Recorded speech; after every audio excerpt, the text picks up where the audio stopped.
Medida provisória permite o uso do FGTS para crédito consignado. Crise econômica e falta de infraestrutura dominam sessão plenária. E você vai entender o que significa trocar a palavra agrotóxico por fitossanitário na legislação brasileira. Boa noite. Você acompanha a partir de agora as principais notícias do Senado nesta sexta-feira. Trocar a palavra agrotóxico por fitossanitário na lei que trata do assunto. É o que prevê um projeto em tramitação no Senado. A proposta foi aprovada pela representação brasileira no Parlasul. Qualquer produto químico, físico ou biológico usado para o controle de pragas na agricultura. Assim, a legislação brasileira, que é de 1989, define o que é agrotóxico. Para o Ministério da Agricultura, nome que fazia sentido na época em que a lei foi aprovada. Aqueles produtos que tiveram esse nome agrotóxico atribuídos a eles na década de 80, eles não mais existem na agricultura nacional de maneira geral. Então, esse nome ele foi dado exatamente para poder dar uma conotação de perigo para produtos que naquela época tinham realmente um alto perigo e eles foram sendo descontinuados pela própria exigência da sociedade mundial. O nome agrotóxico só é usado no Brasil. Na Europa e nos Estados Unidos, essas substâncias são comercializadas como pesticidas. Nos países que fazem parte do Mercosul, são fitossanitários. Ao invés de agrotóxico, fitossanitário também pode ser o nome adotado no Brasil se for aprovado o projeto que está em discussão no Senado. Mas, afinal, o que muda com essa troca de nomes? Para a Confederação Nacional da Agricultura, a proposta pode diminuir a percepção negativa que se tem hoje dos produtos agrícolas brasileiros. O que foi feito ao longo desse tempo é justamente passar uma imagem errada que agrotóxico, tudo que tem agrotóxico faz mal, e não é isso, né? Se utilizado da maneira correta, não tem problema nenhum. Da mesma forma, o orgânico, se não for manejado de maneira correta, você tem uma carga de coliforme fecal muito grande, que também vai fazer mal para quem vai consumir. Então, tudo depende do processo produtivo, né, da orientação, né, da forma correta de se produzir. O ambientalista Eduardo Freire discorda. Segundo ele, o Brasil ainda usa produtos perigosos que já foram banidos em outros países.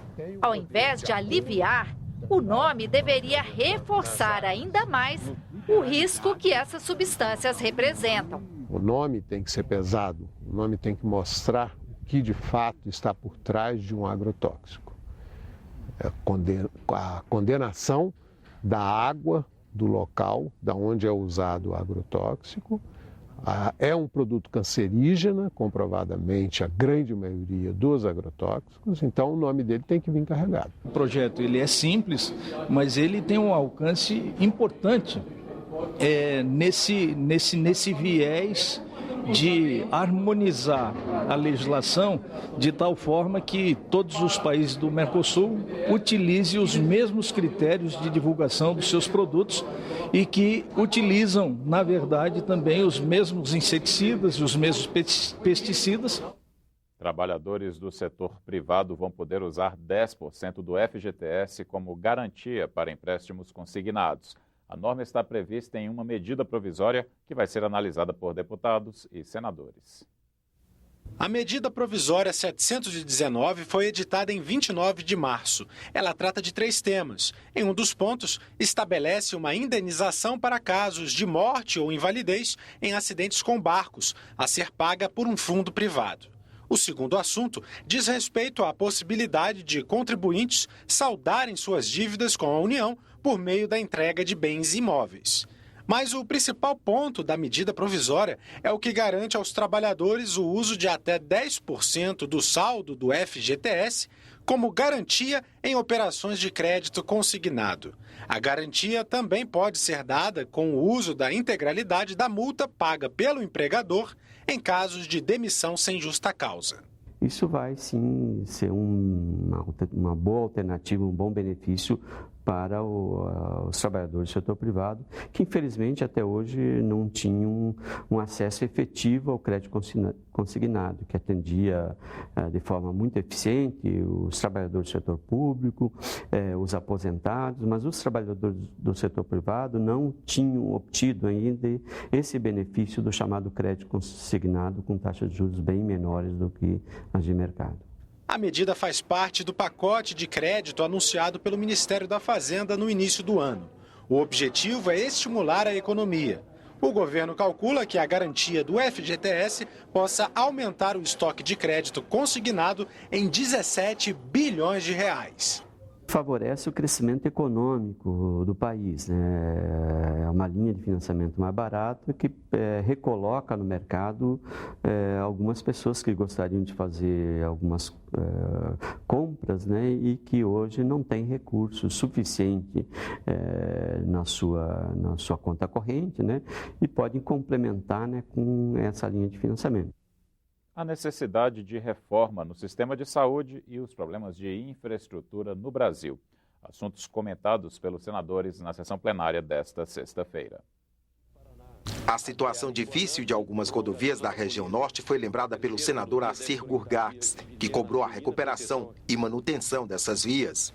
Aliás, a primeira ponte sobre Rio Madeira com 975 metros de tensão. Uma bela ponte que deu mais sentido e esperança à nossa luta pela reabertura e agora a nossa grande esperança e também a luta pela pavimentação da nova BR-319. Deixar de lado as disputas políticas, os interesses pessoais ou de grupos específicos. Trabalhar na defesa do que realmente interessa para o nosso país, para a população brasileira. A crise econômica brasileira e as falhas crônicas da infraestrutura do país foram comentadas pelo senador José Medeiros. O presidente de uma grande montadora de automóveis no Brasil não cansa de repetir. Dentro das fábricas somos competitivos. Quando o produto sai da fábrica, temos problemas nas estradas, não há ferrovia, não tem cabotagem para distribuição dentro do país, burocracia, juros em toda a cadeia. A senadora Gleisi Hoffmann criticou a conclusão de inquérito da Polícia Federal sobre doações ilegais para a campanha dela ao Senado em 2010. E com medo de perder os benefícios de sua colaboração premiada, Alberto Youssef é socorrido por uma pessoa que, sob orientação do seu advogado, o mesmo advogado de Alberto Youssef, se presta a dizer justamente aquilo que faltava para que a minha investigação não fosse arquivada, a despeito de todas as provas que foram feitas sobre minha inocência e de meu marido. E o senador Paulo Paim lamentou o estrago que o mosquito Aedes aegypti está causando ao país. Ele cobrou uma reforma do sistema de saúde que contempla as demandas de todo o território nacional. A região sul e sudeste, na mesma linha do que nós falamos, assim como as capitais, também exerce uma espécie de atração irresistível sobre os médicos, deixando as regiões norte e nordeste e o vasto interior dessas regiões reféns de uma desproporção ainda maior entre o número de médicos e o número de habitantes. O prédio do Senado vai ser iluminado de azul a partir de amanhã, quando é comemorado o Dia Internacional da Conscientização do Autismo. A iluminação especial vai ser mantida até o dia 9 deste mês. Ela foi solicitada pelos senadores Paulo Paim e Romário. A mobilização da sociedade civil para recuperar o Lago Paranoá em Brasília, o problema da invasão do javali europeu no sul do país e a necessidade de revisão do prazo para universalizar o saneamento básico no Brasil. Temas do programa Eco Senado, que estreia neste final de semana. Porque com política de saneamento básico... De acordo com o senador Randolph Rodrigues, não será possível cumprir a data estabelecida pelo governo federal para a universalização do saneamento básico no país. Aprovado em 2013, o Plano Nacional de Saneamento Básico determina que isso deveria acontecer em 2033. O conjunto do Plano SAB não foi adequado nem ao plano plurianual, nem à lei orçamentária anual. Resultado, o quadro que nós temos hoje, só em relação aos resíduos sólidos, se previa que no ano passado, todas as prefeituras do país deveriam ter contemplado a destinação correta do seu lixo. Os números que nós avaliamos dão conta que um pouco menos de 40%, para ser exato, 39,6% dos municípios do país é que tem adequada destinação aos seus resíduos sólidos. Randolph Rodrigues já apresentou uma proposta de emenda constitucional que coloca o saneamento básico entre os direitos fundamentais dos brasileiros. Com política de saneamento básico, se previne doença e, com isso, diminui muito os custos da saúde pública, porque menos pessoas vão frequentar unidades de saúde e hospitais. O programa Ecosenado traz ainda um debate realizado na Comissão de Agricultura sobre os problemas da invasão do javali europeu no Brasil. Sem predadores naturais no país, a proliferação descontrolada do animal vem trazendo grandes prejuízos. É uma espécie exótica, invasora, que tem problemas para o meio ambiente, uma vez compete com espécies nativas, uma vez que degrada ambientes naturais e uma vez que preda a flora e a fauna. A grande preocupação é porque também ele é um grande hospedeiro e tem a possibilidade de fazer a transmissão da febre aftosa. Em Brasília, o programa acompanhou o trabalho do movimento Ocupe o Lago.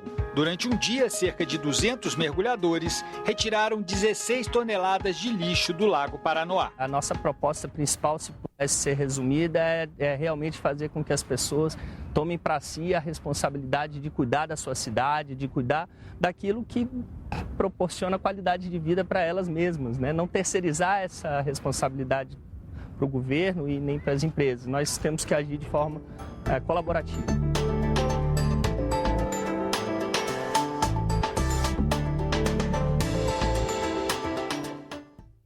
Você terá outras notícias a qualquer momento na nossa programação e na página da TV Senado na internet. Encerramos esta edição com as imagens que marcaram a semana no Senado. Obrigado pela companhia, boa noite e um ótimo fim de semana.